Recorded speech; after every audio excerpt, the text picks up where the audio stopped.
열왕기하 4장 8절에서 16절 말씀까지입니다. 열왕기하 4장 8절에서 16절 말씀까지. 8절 말씀.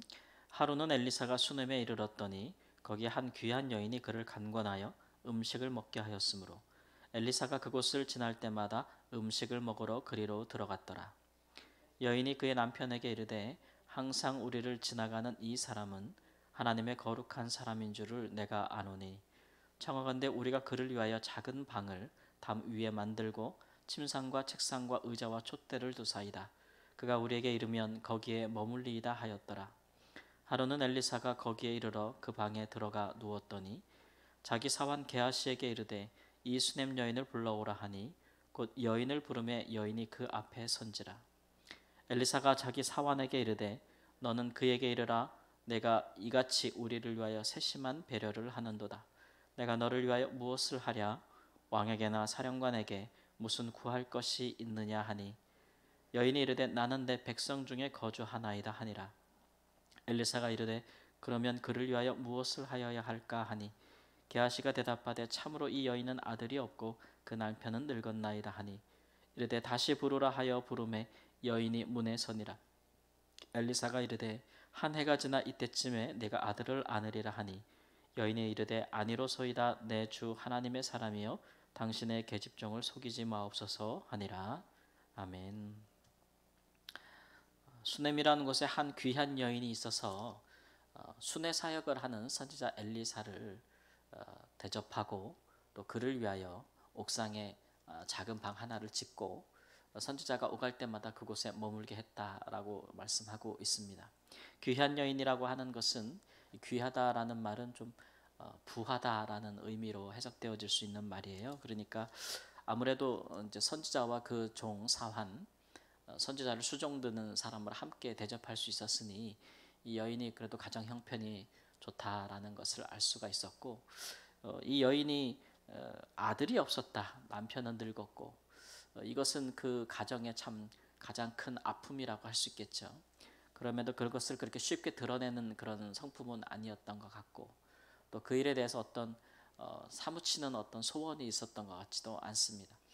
아무 대가 없이 이 선지자에게 이런 혜택, 이런 섬김을 하고 있는 것이죠. 선지자 엘리사가 여러 곳을 순회하면서 사역하는 분이 아니겠습니까? 여러 곳을 다니면서 한 곳에 머무르는 사람이 아니고 또 그 가는 곳마다 적당한 거처나 예수님 말씀처럼 머리 둘 곳, 편안히 쉴 곳이 없었으니까 그 사역이 굉장히 좀 고됐을 거예요.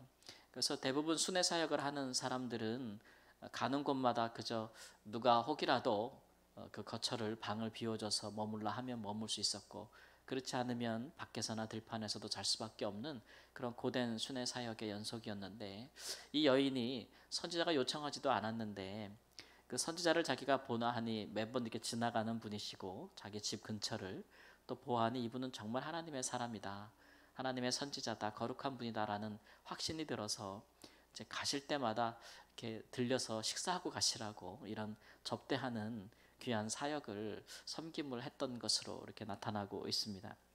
이렇듯 이런 귀한 사역, 마음을 열어서 집에 문을 열고 오셔서 식사를 대접하는 이런 섬김은 참 귀하지요. 그리고 섬김을 받는 사람에게도 정말 마음에 남는 그런 귀한 대접이라고 할 수가 있겠습니다. 이렇게 하다가 이제 하나님의 은혜를 받은 사람들이 많아요. 오늘 말씀에도 보면 강권하여 청했다라고 하는 것은 정말 그 선지자 엘리사에게 정말 그 힘을 다해, 그러니까 적극적으로 요청을 했다는 얘기죠.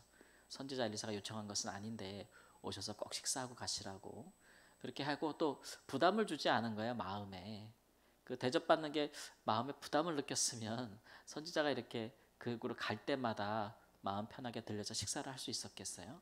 부담 없이 마음을 편하게 그렇게 식사를 대접했다고 하는 것이죠. 예수님에게도 이런 그 대접하는 가정이 하나 있었죠. 예수님께서 갈릴리에서 주로 사역하셨지만 그래도 때로는 절기나 명절 때마다 예루살렘에 가셔서 하나님 말씀을 전하기도 하셨습니다. 예수님께는 갈릴리보다 예루살렘에 가는 것이 훨씬 심적으로 부담이 큰 그런 사역이었어요. 거기에는 대제사장들도 있고 많은 바리새인들도 있고 율법사들도 있어서 특별히 예수님을 경계하고 백성들의 인기를 또 마음을 얻는 그런 예수님에 대해서 어떻게든지 핑계를 잡아서 고소할 거리를 찾고 그를 공격하려고 하는 마음들이 많았기 때문에 이 육신적으로도 그렇지만 심적으로도 굉장히 부담이 되는 그런 상황이었는데 그 예루살렘에서 얼마 되지 않는 거리에 그 베단이라는 곳에 그 나사로와 그의 누이들이 있어서 거기서 갈 때마다 그 집에 들려서 편히 음식을 먹고 거할 수 있는 친구 같은 그런 섬김을 베풀었던 가정이 있어요. 그래서 예수님께서 얼마나 그곳에서 가셔서 편하게 지내셨는지 나사로가 예수님의 친구다라고 하는 그런 이제 그 별칭을 얻을 정도로 사람들에게 아주 가까이 교제하셨던 것을 볼 수가 있습니다. 이런 사람들의 섬김은 하나님의 일을 하는 사람들에게 너무나도 귀하고 귀한 일이죠. 그리고서는 여기서 그치지 않고 이분을 위하여 옥상에 작은 방을 하나 만들었다라고 이야기하겠습니다. 그러니까 집에 이제 증축까지 하는 거예요. 방을 하나 더 짓는 건데 이런 일에 또 남편의 동의를 잘 구하고 남편에게 잘 설명하는 것을 볼 수 있어요. 그래서 엘리사가 지나다닐 때마다 거기서 이제 쉬고 가고 이런 섬김을 받았다라고 하는 것이죠. 선지자가 느끼기에 이 여인의 그 배려가 섬김이 굉장히 세심하다라는 걸 느꼈어요. 그래서 세심한 배려를 하는도다. 당시 이제 옥상에 올라가는 구조는 집안을 통해서 올라가는 게 아니고 집 밖에 계단을 통해서 올라가는 것이고 또 이스라엘의 집은 대부분 지붕이 평평해요. 이제 구약의 율법에 따라서 평평하게 지었고 또 사람 누구든지 올라가서 떨어지지 않도록 그렇게 배려를 해서 지었는데 그곳에 집을 하나 더 방을 하나 더 만드는 일이었는데 그러니까 엘리사 선지자가 마음의 부담을 느끼지 않도록 집 안에 들어오지 않고도 언제든지 가서 쉴 수 있는 그런 공간을 마련하게 된 것이고 또 이 여인이 선지자가 불렀을 때도 보면은 가까이 하지 않는 것을 볼 수가 있어요. 하나님의 거룩한 사람과 거리를 딱 유지하면서 어떤 마음의 불편함을 주지 않고 또 다른 사람 보기에도 선지자로 하여금 어떠한 그 특정한 어떤 여인과 가까워하지 않는다는 그런 배려, 그런 세심한 배려들을 하는 것을 볼 수 있고 여인이 또 선지자가 불렀을 때도 보면은 딱 문 앞에 서서 더 이상 들어가지 않는 모습도 보여주고 있어요. 이것은 하나님의 종의 거룩한 사역에 대한 그런 배려를 하고 있는 것이겠죠. 이 세심한 배려가 너무 좋아서 너무 편해서 선지자가 내가 뭔가 좀 보답을 해줘야겠다라는 생각을 하고 있는 것이죠. 그래서 그 여인을 불러서 이제 그것도 뭐 1대1로 만나는 건 아니에요. 이렇게 자기 사환이 있는 가운데 공개적인 그런 오픈된 장소에서 만나서 내가 당신에게 무엇을 해주기를 바랍니까? 혹시라도 왕이나 사령관에게 무슨 부탁할 일이 있습니까? 이렇게 이제 말을 하지요. 그것은 이제 엘리사 선지자가 사마리아에서 주로 사역을 하지 않았겠어요. 그리고 왕과 사령관도 선지자 엘리사를 존중할 수밖에 없는 그런 관계였기 때문에 요청할 수 있는 것들이 있었거든요. 그러니까 그 여인이 또 그 지역의 뭐 유력한 가문일 수 있으니까 혹이라도 어떤 대외적인 일이나 어떤 일들에 뭐 어려움이 있느냐, 내가 도와줄 일이 있느냐 도움을 주고 싶었던 것인데 그 여인이 나는 내 백성 중에 거주하나이다 이렇게 이야기를 해요. 그러니까 나는 지금 사는데 아무 그 특별한 문제나 어려움이 없습니다. 특별히 뭐 청탁할 게 없다는 얘기죠. 이런 얘기는 선지자의 마음을 더 기쁘게 했습니다. 그러니까 사랑에 빚진 마음을 갖게 하는 거죠. 내가 이렇게 깊은 좀 세심한 배려 속에서 섬김을 받았는데 뭔가 이렇게 해주려고 해도 받질 않으니까 이게 마음에 이제 뭐 부담이라기보다는 그저 마음에 큰 고마움을 갖게 되는 거예요. 선지자가 사랑의 빚이죠.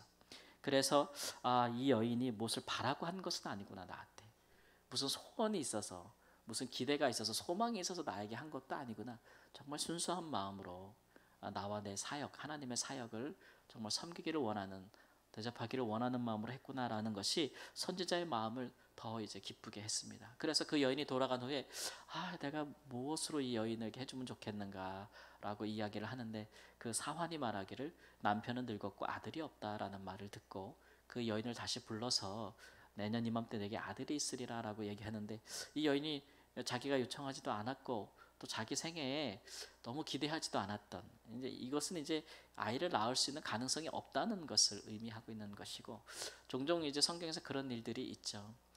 특히 이제 구약의 문화에서는 아이를 낳지 못하는 것은 남편이 아니라 여인의 수치와 수모로 그렇게 많이 여겨지기 때문에 당시 문화가 그랬다는 거예요. 그런 일이 있어서 아들을 얻는다는 것은 너무나 좋은 일이나 그러나 그것은 가능성이 없는 일이기 때문에 이 여인이 아유 하나님의 사람이여 내게 그렇게 거짓말하지 마십시오. 종을 속이지 마십시오. 여기는 농담하지 마십시오. 이렇게 받아 넘기는 것을 볼 수가 있어요. 아브라함도 자녀가 없을 때 하나님이 나타나셔서 내년 이맘때 내게 아들이 있으라 하실 때 아브라함도 그렇고 사라도 그렇고 속으로 웃었다 그랬어요. 어찌 그 일이 있으리요. 내 남편은 늙었고 나도 이제 생산할 수가 없는데 어찌 그 일이 있으리요라고 웃었듯이 이건 일어날 일이 아니다라고 생각했던 것이죠. 그러나 이제 선지자는 하나님께 구할 수 있었고 그런 일들이 일어날 수 있는 기적을 행할 수 있는 많은 능력을 가진 사람이었다라는 것이 이제 오늘 말씀입니다.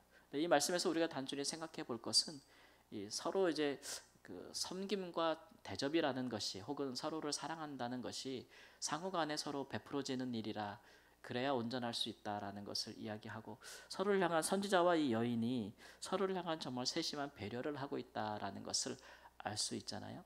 또한 이러한 배려는 상대방에게 큰 부담과 마음의 짐을 지어지는 것이 아니고 그 세심한 배려를 통해서 상대방이 부담을 느끼지 않게 정말 편안한 마음을 가질 수 있게 고마운 마음을 서로 가질 수 있게 그렇게 하는 것이 온전한 섬김과 사랑이다라는 것을 말씀하고 있고 또 서로 사랑할 때 우리가 중요한 것은 상대방으로 하여금 꼭 말하지 않아도 그 사람의 꼭 큰 필요를 발견할 수 있는 그런 마음들 그 사람에게 꼭 필요한 것들을 찾을 수 있는 그런 배려들 그런 것들이 사랑의 기초가 된다라는 것을 알 수가 있어요. 내가 원하는 것, 내가 주고 싶은 것, 내가 생각하는 것, 내가 이 사랑을 베풀 때나 어떤 기적을 행할 때나 이럴 때든지 중요한 것은 외식하지 않는 거죠. 보이려고 하는 것이 아니에요. 그저 그 사람의 보이지 않아도 사람에게 나타날 필요가 없어도 가장 내면적인 필요를 채워주는 것 그것이 가장 중요한 배려라고 할 수가 있겠습니다. 이렇듯 사랑은 서로 행할 때에 가장 귀한 것이고 의미가 있는 것입니다. 일방적인 사랑은 좋지 못해요. 그러니까 어떤 분들은 사랑을 행할 줄은 아는데 또 사랑을 받을 줄은 모르는 분도 있어요. 또 사랑을 받을 줄은 아는데 사랑을 행할 줄을 모르는 분도 있어요. 두 가지를 주기도 하고 받기도 하고 이렇게 서로 할 수 있을 때 그 사랑이 온전하여지는 것이고 사랑은 또 서로 하는 것입니다. 이 서로 한다는 얘기는 서로 먼저 한다는 얘기예요. 먼저 서로의 필요를 발견하기 위해서 한다는 이 주고받는 사랑이 얼마나 아름답습니까? 이런 일들이 우리의 삶 가운데 잘 이루어졌으면 좋겠습니다. 이거 다 하나님 앞에서 하는 일들인데 하나님 앞에서 또 우리가 서로를 향한 꼭 뭐 어떤 보답이나 보상이나 돌려받을 생각이 없어도 순수한 마음으로 서로를 사랑하고 서로의 필요를 채워주는 세심한 배려가 있는 삶을 사시기를 우리 주 예수님의 이름으로 축원합니다. 아멘. 주님, 하나님 우리가 하나님 사랑하고 또 나를 사랑하듯이 내가 대접받고 싶은 만큼 또 이웃을 대접하며 사랑하라고 주께서 말씀하시고 이것이 최고의 법이라 또 자유케 하는 온전한 율법이라고 지난 주간에도 하나님 우리에게 말씀하셨습니다. 사랑을 행하려 하지 아니하는 사람은 하나님 어떻게 사랑을 행할지 알지 못합니다. 주님 저희로 하여금 하나님을 보고 예수님을 보고 어떻게 사랑하는 법을 배울 수 있게 하나님 인도하여 주옵소서. 서로의 하나님 또 중요한 또 은밀한 필요를 채우는 세심한 배려를 할 수 있는 먼저 할 수 있는 하나님 사랑의 수고를 우리가 행할 수 있는 사랑의 사람이 될 수 있도록 인도하여 주셔서 이로 말미암아 서로 사랑의 빛 외에는 그 어떠한 빛도 서로 지지 아니하는 하나님 그런 하나님의 기뻐하시는 삶을 살 수 있도록 인도하여 주셔서 주의 이름으로 행하는 모든 섬김과 사랑이 우리를 주 안에서 온전케 하는 큰 은혜가 있도록 역사해 주옵소서. 존귀하신 예수님의 이름으로 기도합니다. 아멘. 하늘에